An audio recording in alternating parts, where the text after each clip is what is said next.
Hello बच्चों, good morning to all of you.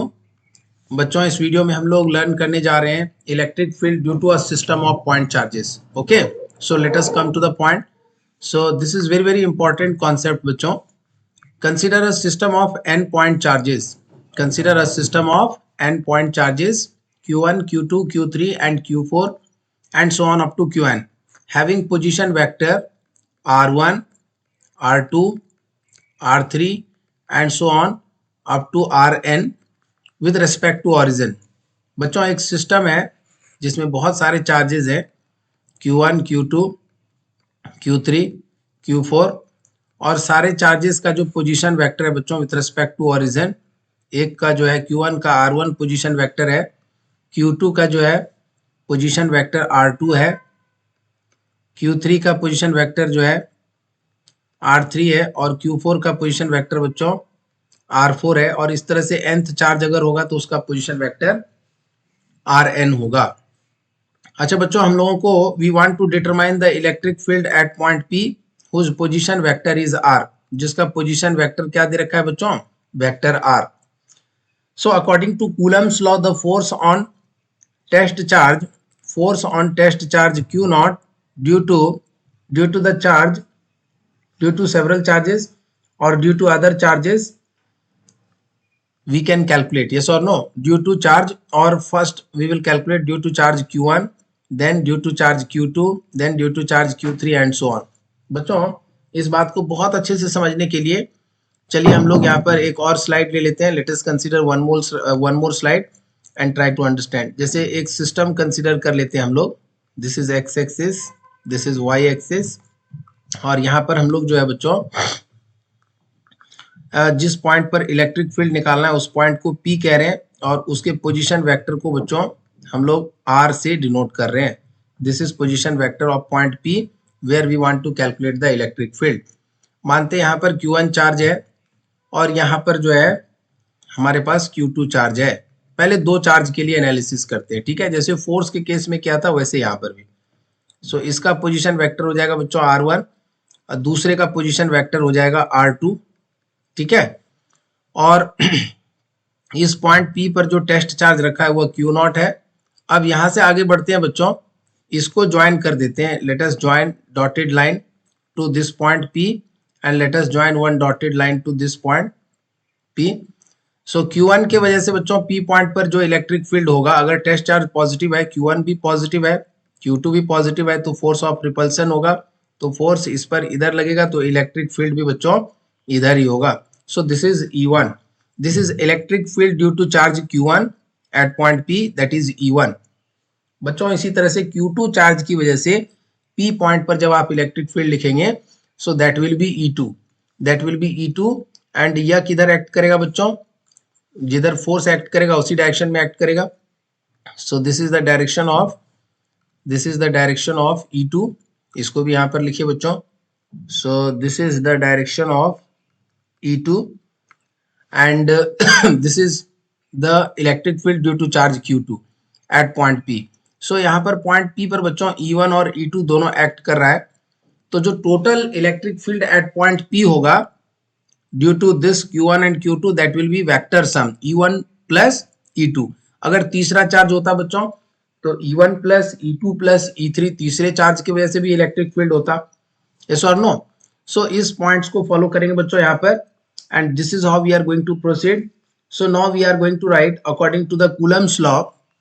let us write according to Coulomb's law, according to Coulomb's law, according to Coulomb's law, the force on charge, the force on charge, the force on charge Q naught, the force on charge Q naught due to charge Q1, due to charge Q1 is, बच्चों पहले Q1 की वजह से force निकालेंगे। Electric field निकालने का तरीका क्या है, E1 इक्वल टू हो जाएगा बच्चों F1 बाई Q नॉट और E2 क्या हो जाएगा, this is F2 by Q not. इस चार्ज की वजह से यहाँ पर कितना फोर्स लग रहा है, दोनों के बीच फोर्स अपॉन टेस्ट चार्ज। तो वैसे ही करेंगे बच्चों, पहले यहाँ पर हम लोग Q1 की वजह से जो फोर्स लग रहा है Q नॉट पर उसको लिख रहे हैं। Q1 according to Coulomb's law, the force on charge Q naught, test charge Q naught due to charge Q1 is, that is F1, and F1 is given by 1 by 4 pi epsilon naught, 1 by 4 pi epsilon naught Q1 into Q naught, Q1 into Q naught upon, बच्चों ये 1 और Q1 और point P है, तो इसके बीच जो distance है बच्चों उसको R1P से मार्क कर रहे हैं, और इस डायरेक्शन में जो यूनिट वेक्टर होगा उसको R1P कैप से मार्क कर रहे हैं। सो यह डिस्टेंस हो जाएगा R1P का whole square into R1P cap. This is R1P cap. R1P cap is a unit vector in this direction. So next to this, यहां से आगे बढ़ेंगे बच्चों। So force जब हमने लिख लिया तो यहां पर लिखेंगे बच्चों where R1P cap is a unit vector,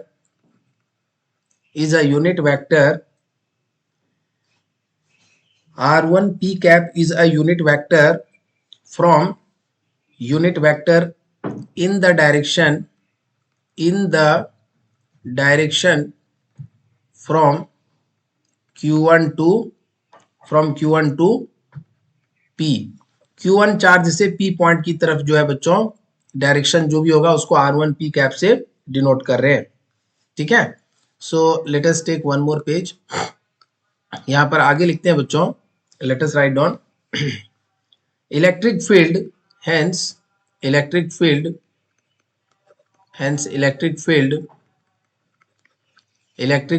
at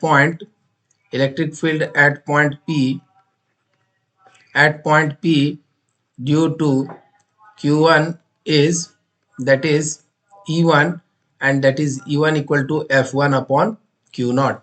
बच्चों अभी हम लोगों ने F1 का एक्सप्रेशन लिखा है, so let us write, so it is better we can write 1 by Q naught into F1। सो 1 by Q naught, और F1 की वैल्यू क्या लिखा है बच्चों हमने यहां पर लिख देते हैं 1 by 4 pi epsilon naught Q1 into Q naught upon R1P square into R1P cap। सो ये Q naught यहाँ से कैंसिल हो जाएगा, सो this is 1 by 4 pi epsilon naught and Q1 upon R1P whole square into R1P cap। So this is E1।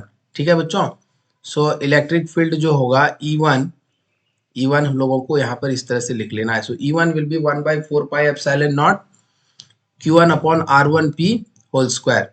So let us write here, this is Q1 upon R1P whole square। So this is R1P whole square।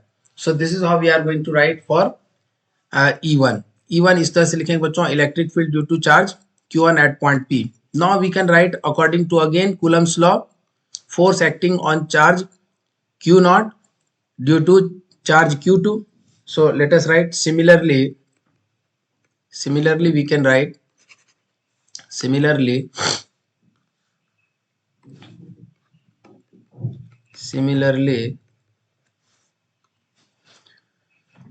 electric field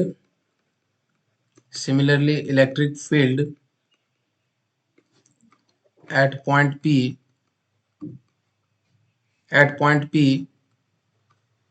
due to charge Q2 is E2 equal to F2 upon Q naught और F1 by Q naught into F2। और इसको फिर से हम लोग यहाँ पर बच्चों फर्दर सिंप्लीफाई कर सकते हैं into F2, राइट। सो यहाँ से लिख सकते हैं बच्चों 1 by Q naught और F2 की वैल्यू क्या है 1 by 4 pi epsilon naught Q2 into Q naught। This is Q2 into Q naught, this is Q2 into Q naught upon।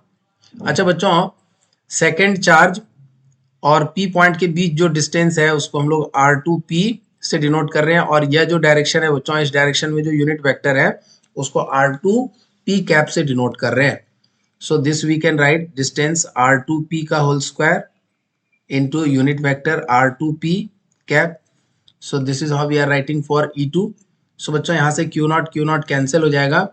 So now E2 will be equal to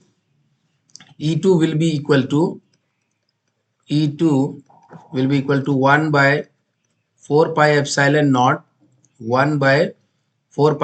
naught Q2 upon R2P whole square into R2P unit vector.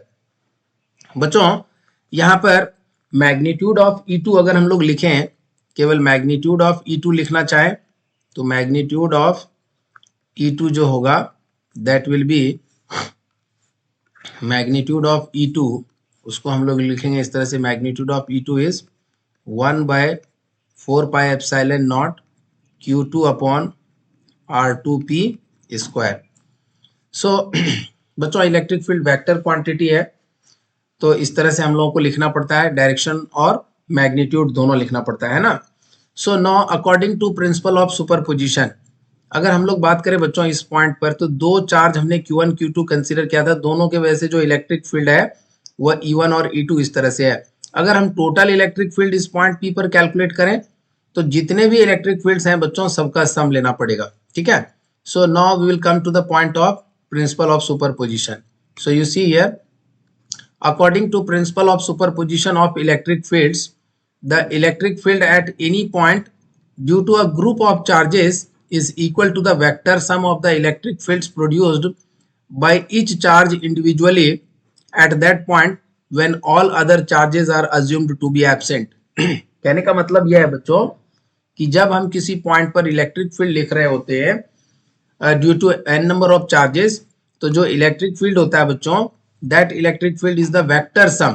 You can see electric field is the vector sum. It is the vector sum of the electric field produced by each charge, है ना. बाकी charges की वजह से जितना electric field हो रहा है सभी का आप वेक्टर सम ले लेंगे, तो that will be the net electric field. So let us write down that point. Hence the electric field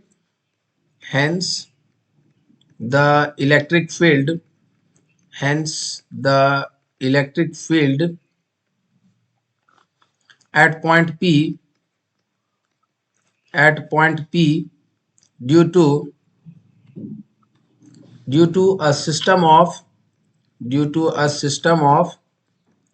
n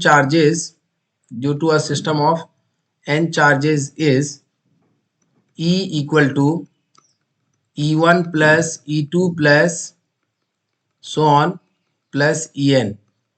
ठीक है. तो बच्चों अगर दो चार्ज है तो E1 प्लस E2, तीन चार्ज है तो E1 plus E2 plus E3, सभी की वजह से जो इलेक्ट्रिक फील्ड होगा उसको हम लोग यहाँ पर ऐड कर देंगे. सो E1 की वैल्यू हमें पता है 1 by 4 pi epsilon naught Q1 upon R1P whole square into R1P cap. E2 पता है बच्चों 1 by 4 pi epsilon naught Q2 upon R2P whole square into R2P cap plus so on. बच्चों nth चार्ज के लिए भी हम लोग इस तरह से लिख सकते हैं. nth चार्ज के लिए क्या लिखेंगे, 1 by 4 pi epsilon naught Qn upon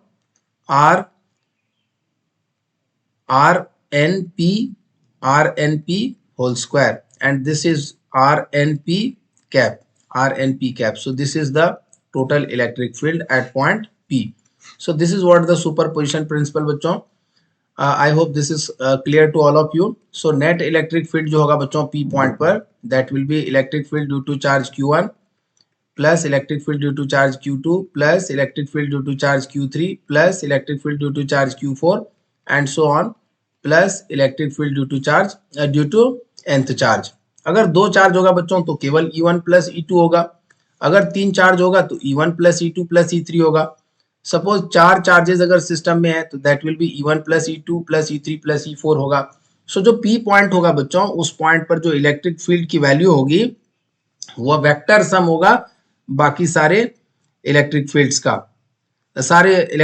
का जो होगा वेक्टर सम होगा. So I hope this is clear to all of you. So moving forward बच्चों, यहाँ से यह कॉन्सेप्ट आप सभी को क्लियर हो गया होगा. एक प्रॉब्लम यहाँ पर हम लोग बात कर लेते हैं. Let us take one problem. Assume that the charge on an atom is distributed uniformly. एक एटम है बच्चों जिसमें चार्ज जो है वो यूनिफॉर्मली डिस्ट्रीब्यूटेड है. नाउ और स्फीयर जो है एटम का जो है uniformly in a sphere of radius 10, radius जो है बच्चों 10 टू द पावर -10 मीटर है। यहाँ पर इसको थोड़ा सा करेक्शन कर लीजिएगा, दिस इज 10 इंटू, ये या वैल्यू नहीं है, यहाँ पर वैल्यू है 10 into 10 raise to power -10 metre. ठीक है, this is the atomic radius. What will be the electric field at the surface of the gold atom. Gold का एटम है बच्चों, एटॉमिक नंबर आपको दिया हुआ है गोल्ड का, दैट इज 79। आपको पूछा गया है what will be the electric field at the surface of the gold atom.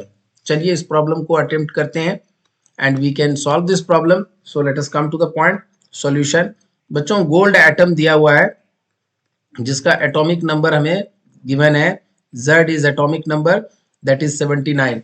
Atomic number क्या होता है बच्चों, number of protons and that is also equal to number of electrons present in one atom of gold. So यहाँ पर बच्चों अगर हम बात करें तो चार्ज जो होगा इस गोल्ड एटम में वह यूनिफॉर्मली जो है डिस्ट्रीब्यूटेड होगा, है ना। चूंकि इलेक्ट्रॉन जो है बच्चों ये न्यूक्लियस है और यह जो सर्कुलर ऑर्बिट्स है बच्चों इसमें इलेक्ट्रॉन सर्कुलर ऑर्बिट्स में रिवॉल्व करता है और टोटल पॉजिटिव चार्ज जो है वो न्यूक्लियस में सेंटर में कॉन्सेंट्रेटेड होता है, यस और no. So write down here point, the charge में be the charge may be the charge may be assumed to be the charge may be assumed to be concentrated at the center of the sphere at the center of sphere at the center of sphere। सो सारा charge हमने मान लिया कि centre पर concentrated है। So centre of sphere जिसका radius दिया हुआ है बच्चों, रेडियस कितना दिया हुआ है sir, this is given 10 to the power -10 metre. So now we know r equal to 10 to the power -10 metre, atomic number is given 79। अच्छा बच्चों अगर टोटल चार्ज हम लोग कैलकुलेट करें तो Q इक्वल टू क्या होगा, Z। सारे चार्ज हमने यहाँ पर कॉन्सेंट्रेटेड मान लिया, तो कितने चार्ज होंगे, Z इंटू ई होगा, क्योंकि न्यूक्लियस में केवल प्रोटॉन होता है बच्चों, प्रोटॉन प्लस न्यूट्रॉन होता है, लेकिन चार्ज जो होता है वह केवल प्रोटॉन पर होता है ना, और एक प्रोटॉन पर कितना चार्ज होता है plus E.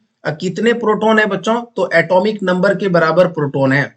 So atomic number is equal to, atomic number किसी भी एटम का जो होता है बच्चों that is equal to number of protons in the atom. कितने प्रोटॉन है बच्चों, एटम प्रोटॉन कहां पर प्रेजेंट होता है, they are present in the nucleus. ठीक है, सो एक प्रोटॉन का चार्ज प्लस ई है, तो Z नंबर ऑफ प्रोटॉन का चार्ज क्या होगा, that will be equal to Z into e. So यहां से इसको लिख देंगे बच्चों Q equal to plus Z into e, this is very very important. So Z की वैल्यू दे रखा आपको 79 और E की वैल्यू आपको पता है 1.6 into 10⁻⁹ coulomb. So this will be the total charge. अब बच्चों इस चार्ज की वजह से r डिस्टेंस पर जो कि दिया हुआ है आपको इलेक्ट्रिक फील्ड की वैल्यू लिखना है। तो आपको मैंने बताया है कि ये पॉइंट चार्ज बन गया और दोनों के बीच में डिस्टेंस r है, तो अगर आपको इस पॉइंट पर इलेक्ट्रिक फील्ड लिखना है तो इलेक्ट्रिक फील्ड का मैग्नीट्यूड अगर आप लिखने जा रहे हैं बच्चों, so magnitude of electric field, otherwise direction भी लिख सकते हैं आप, लिखिएगा magnitude of electric field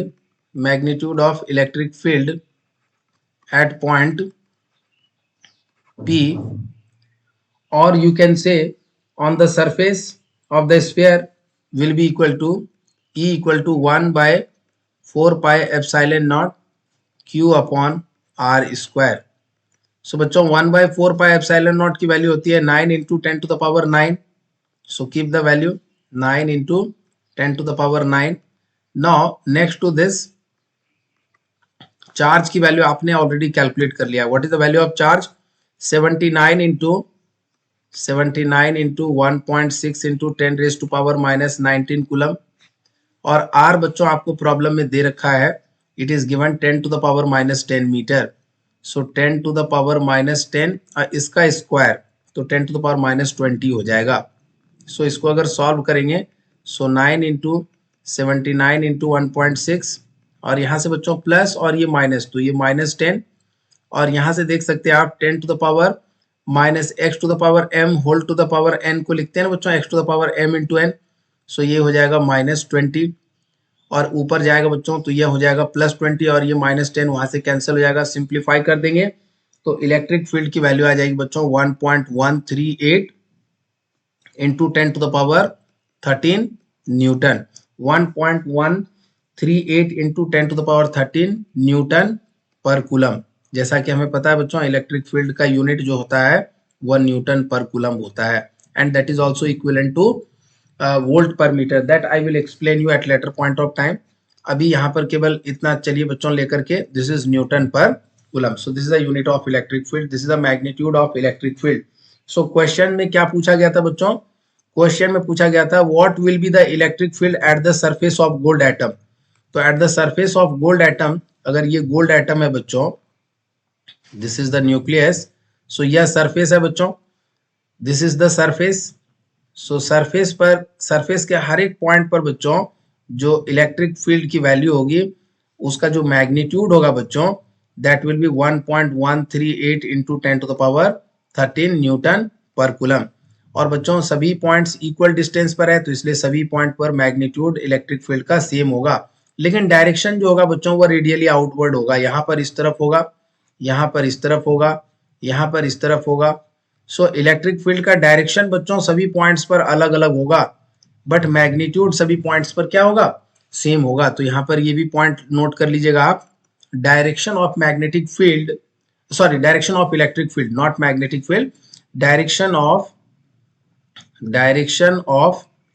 electric field, direction of electric field on the surface, direction of electric field on the surface of gold atom, on the surface of gold atom will be different, on the surface of gold atom, on the surface of gold atom will be different, will be different. So this is how we are going to do बच्चों। यह direction of electric field है, this is the direction of electric field.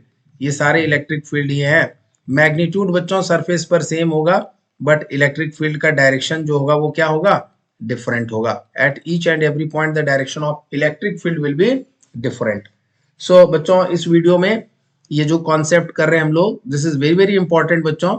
सो यहाँ से आगे का जो concept है बच्चों that is totally different. This is continuous charge distribution system, so that we will discuss in the next video. So in this video this much only, so thank you, see you in the next video.